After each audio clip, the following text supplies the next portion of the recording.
नमस्कार दोस्तों, स्वागत है आपका हमारे आज के करंट अफेयर की क्लास में। शुरुआत करते हैं अपने पहले करंट अफेयर से।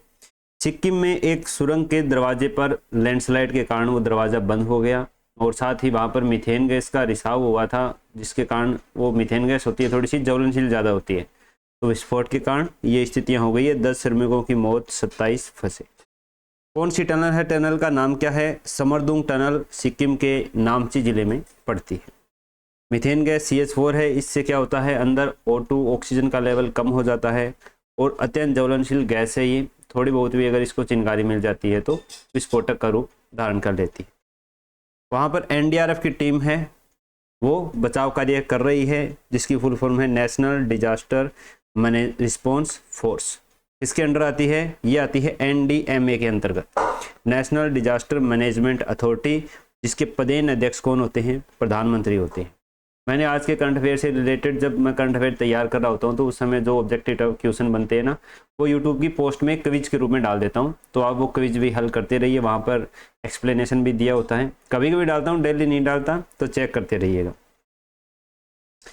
आज है मैंगो डे। तो भारत दुनिया का सबसे बड़ा आम उत्पादक देश है। आम उत्पादन में भारत विश्व में क्या है? प्रथम है, 1 नंबर पर आता है। और 1500 से अधिक किस्में हैं वो आम की भारत में उगाई जाती है। अग्रणी उत्पादक राज्यों में है यूपी, आंध्र प्रदेश, कर्नाटक, बिहार और गुजरात। लेकिन निर्यात कितना होता है? निर्यात केवल 0.13% आम ही हम निर्यात कर पाते हैं। अभी थोड़े दिन पहले आपने सूचना सुनी होगी कि जापान जो भारत के आम की निर्यात की खेप गई हुई थी, उसको डिनाई कर दिया है, वो वापस आ गई थी। कुछ जो उनके स्टैंडर्ड है उनके ऊपर खरा नहीं उतर पाई थी। कारण यही है कि कमज़ोर कोल्ड स्टोरेज संरचना है। जब तक बंदरगाह तक आम पहुंचता है तो बंदरगाहों के आसपास भी कोल्ड स्टोरेज नहीं है, और जो किसान जहां पर बाग होता है इसका, वहां पर भी पर्याप्त कोल्ड स्टोरेज का अभाव है, जिसके कारण काफ़ी सारे आम क्या हो जाते हैं? खराब हो जाते हैं। बिखरा उत्पादन, अलग अलग किस्मों में भी अलग अलग प्रकार के आम, एक रंग के नहीं होना, एक साइज के नहीं होना, एक गुणवत्ता के नहीं होना, वो क्या करता है? निर्यात में व्यवधान उत्पन्न करता है।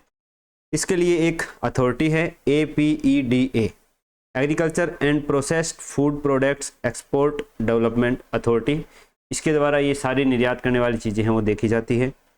ये निर्यात को बढ़ावा देने और गुणवत्ता मानकों को विनियमित करने में, उनको रेगुलेट करने में काम करती है। कौन से मंत्रालय के अंतर्गत ये आती है? अपेडा, वाणिज्य एवं उद्योग मंत्रालय के अंतर्गत ये आती है। फिर अमेरिका ईरान का चल ही रहा है आपस में। बहरीन में अमेजन के डेटा सेंटर पर ईरान ने बरसाई मिसाइलें। ईरान की जो एक संगठित उसकी जो आर्मी मान सकते हो आप, IRGC है, जिसकी फुल फॉर्म क्या है? Iran revolutionary guard corpse. साथ में जो हुती विद्रोही हैं, उन्होंने भी लाल सागर से होकर के जो अदन की खाड़ी को रास्ता जोड़ती है, ये बाब अल मंडेब जल संधि है, ये वहाँ पर अपना प्रभाव दिखा रहे हैं। सऊदी अरबिया के कुछ जहाज़ों को इन्होंने रोक के रखा हुआ है। तो बाब अल मंडेब जल संधि किसको अलग करती है? गल्फ अदन की खाड़ी और लाल सागर को। और होर्मुज जल संधि है, वो पर्शिया की खाड़ी और ओमान की खाड़ी या अरब सागर को अलग करती है या मिलाती है। मिलाती है, अलग तो इन करते हैं, भूस्थल है ना, इनको करती है। फिर राष्ट्रमंडल खेल कॉमनवेल्थ गेम्स 2026 हैं, वो 23 जुलाई से होने जा रहे हैं। 126 एथलीटों के कंधों पर उम्मीदों का अपने भार रहेगा। कहाँ पर आयोजित किए जा रहे हैं? ग्लासगो, स्कॉटलैंड में ये आयोजित किए जा रहे हैं। 23 जुलाई से 2 अगस्त तक ये चलेंगे। भारत की तरफ से 126 एथलीट जा रहे हैं, जिसमें से 78 पुरुष हैं और 48 महिलाएं हैं।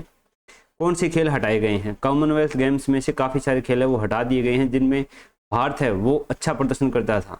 जैसे शूटिंग हो गया, शूटिंग में लगभग 178 इतने पदक हैं वो भारत ने अकेले ने जीत रखे हैं, जो रिकॉर्ड है। हॉकी, क्रिकेट, बैडमिंटन, रेसलिंग, ये सारे गेम क्या हैं? हटा दिए गए हैं कॉमनवेल्थ गेम्स से। फिर पुरुष हॉकी विश्व कप 2026 है, इसका भी आयोजन किया जा रहा है, जहां पर हरमनप्रीत हैं वो भारतीय हॉकी टीम की अगुवाई करेंगे, कैप्टन रहेंगे। मेजबान देश कौन से हैं? बेल्जियम और नीदरलैंड संयुक्त रूप से मेजबानी की जा रही है। 15 से 30 अगस्त 2026 के बीच ये विश्व कप आयोजित किया जाएगा। भारतीय हॉकी टीम के कप्तान हैं हरमनप्रीत सिंह। FIH, ये हॉकी का जो विश्व कप है ये आयोजित कौन करवाता है? इंटरनेशनल हॉकी फेडरेशन के द्वारा इसका आयोजन किया जाता है। भारत ने अभी तक केवल एकमात्र गोल्ड जीता है 1975 में, ये आपको याद रखना है। अभी तक हॉकी विश्व कप में गोल्ड नहीं आया। अगला सवाल है अपने राजस्थान जीके से। अब अभ्यर्थियों से नामांकन के समय संतान संबंधी घोषणा नहीं ली जाएगी। जो नगर पालिका चुनाव है उनमें पहले एक डिक्लेरेशन फॉर्म लिया जाता था, अंडरटेकिंग ली जाती थी कि मेरे दो या दो से कम संतानें हैं, 2 से अधिक संतानें नहीं है, क्योंकि जिसकी 2 से अधिक संतानें थी वर्ष 2000 के बाद उनको क्या किया गया था, डिस्क्वालीफाई यानी निर्हरता घोषित कर दी गई थी। अब इसको क्या है, हटा दिया गया है। इसके लिए राजस्थान नगर पालिका अधिनियम 2009 में संशोधन किया गया है। कौन सी धारा में, धारा 2 एवं धारा 24 में संशोधन करके इसको हटा दिया गया है। फिर है ये दैनिक भास्कर के करंट अफेयर्स। कल हमने ये देखा था कि ब्रिटेन में 59वें प्रधानमंत्री बने हैं एंडी बर्नहेम, जो कौन सी पार्टी से बिलोंग करते हैं, लेबर पार्टी से बिलोंग करते हैं। देश का पहला डेंगू वैक्सीन है, उसको अनुमति मिल गई है, नाम है क्यूडेंगा। कौन सी कंपनी, टाकेडा कंपनी है जापान की, उसके द्वारा ये विकसित किया गया है। 4 से 60 वर्ष तक की आयु को ये लग सकता है। मार्ग मित्र एआई प्लेटफॉर्म है वो NHAI के द्वारा बनाया गया है। 22 भारतीय भाषाओं में इसको रोल आउट किया गया है, सिंगल विंडो प्लेटफॉर्म होगा। कर्नाटक सरकार ने AI स्किल एजुकेशन को तीसरी भाषा के स्थान पर लागू किया है और NSQF national skill qualification framework के तहत इसको लागू किया गया है। EGR electronic gold receipt NSE द्वारा सोने के कारोबार में पारदर्शिता बढ़ाने के लिए इनको जारी किया गया है, जो सेबी द्वारा मान्यता प्राप्त वॉल्ट में क्या रहेगी, सुरक्षित रहेगी। ये भास्कर का नॉलेज टेस्ट है। ऑक्टोपस के पूरे शरीर और उसकी 8 भुजाओं तक खून पहुंचाने के लिए उसके कितने दिल होते हैं, 3 दिल होते हैं। साल 1939 में विज्ञान विषय में PhD करने वाली यह पहली भारतीय महिला कौन बनी थी, कमला सोहोनी। फिर ये हमारे मुख्यमंत्री हैं भजनलाल शर्मा जी, उन्हीं का ही एडिटोरियल आया है। इसमें यमुना, नर्मदा, चंबल, सतलुज देगी राजस्थान को जल सुरक्षा। जो एक राजस्थान की जो नहर परियोजना है या नदी परियोजना है उनके बारे में इसमें थोड़ा थोड़ा बताया गया हुआ है। मुख्य रूप से देख लेते हैं हम। ERCP eastern Rajasthan canal project, पूर्वी राजस्थान नहर परियोजना है। इसको बाद में अब संशोधित करके पार्वती कालीसिंध चंबल लिंक परियोजना है वो कर दिया गया है और इसकी लागत है उसको भी बढ़ाया गया है। इससे 17 जिले हैं वो लाभान्वित होंगे। नवनेरा बैराज और इसरदा बैराज है वो इसी योजना के अंतर्गत विकसित किए गए हैं। इसी में बूंदी में चंबल एक्वाडक्ट देश का सबसे बड़ा एक्वाडक्ट है। यमुना जल समझौता राजस्थान और हरियाणा के बीच में हुआ था। हरियाणा के हथनीकुंड बैराज से राजस्थान के हाशियावास तक चूरू जिले में पाइपलाइन के जरिए है वो पानी पहुंचाया जाएगा। India's rarest heron faces a silent end as new dam ignores its home.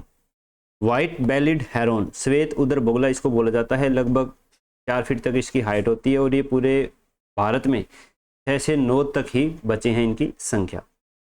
2007 से IUCN की रेड लिस्ट में है और भारत में भी वन्य जीव संरक्षण अधिनियम 1972 में इनको संरक्षित किया गया है। कहाँ पर पाए जाते हैं ये, अरुणाचल प्रदेश की 3 नदियाँ हैं, नोआदेहिंग, लहम और लोहित, वहाँ पर ये पाए जाते हैं। इसके बाद अपनी सुझा से ये प्रश्नोत्तरी 151 नंबर। राजस्थान में पहली बार विदेश संपर्क स्टेट आउटरीच कॉन्फ्रेंस का आयोजन हाल ही में कहाँ किया गया, जयपुर में। राजस्थान कृषि विभाग ने कृषि यंत्रीकरण को बढ़ावा देने और छोटे सीमांत किसानों को किराए पर आधुनिक कृषि यंत्र उपलब्ध करवाने के लिए किसके साथ समझौता ज्ञापन किया है, FAJ होम सर्विसेज। प्रधानमंत्री ने हाल ही में 75 पुनर्विकसित अमृत स्टेशन राष्ट्र को समर्पित किए हैं। इस कार्यक्रम में मुख्यमंत्री भजनलाल शर्मा किस स्टेशन से वर्चुअली जुड़े थे, गोटन। रेक्सको का मुख्य संबंध किस क्षेत्र से है, पूर्व सैनिकों के कल्याण और रोजगार से। पंचगौरव कार्यक्रम में एक जिला एक उत्पाद के तहत जैसलमेर जिले का उत्पाद कौन सा है, येलोस्टोन के उत्पाद। मेरे 2 सही थे, इसमें आपके जितने हैं वो बढ़िया है। अब इसके उत्तर आपको आज के कमेंट बॉक्स में देने हैं। राजस्थान के किसानों को निर्बाध रूप से डिजिटल सेवाएं उपलब्ध करवाने के लिए जे फार्म सर्विसेज के डिजिटल प्लेटफॉर्म को राज्य सरकार के किस पोर्टल के साथ एकीकृत किया जाएगा, राजस्थान किसान साथी पोर्टल, जन सूचना पोर्टल, ई मित्र प्लस, राजस्थान किसान सुविधा। राजस्थान किसान साथी पोर्टल होगा शायद।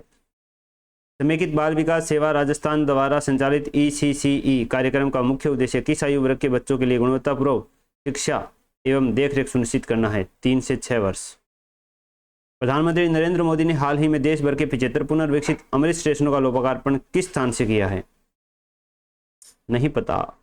साइबर अपराधों को तुरंत शिकायत करने के लिए कौन सा हेल्पलाइन नंबर संचालित किया जा रहा है, 1930। कल के करंट अफेयर में मैंने आपको बताया था, ठीक है, 1930 बताया था, R4C भी बताया था, ऑपरेशन एंटीवायरस भी बताया था।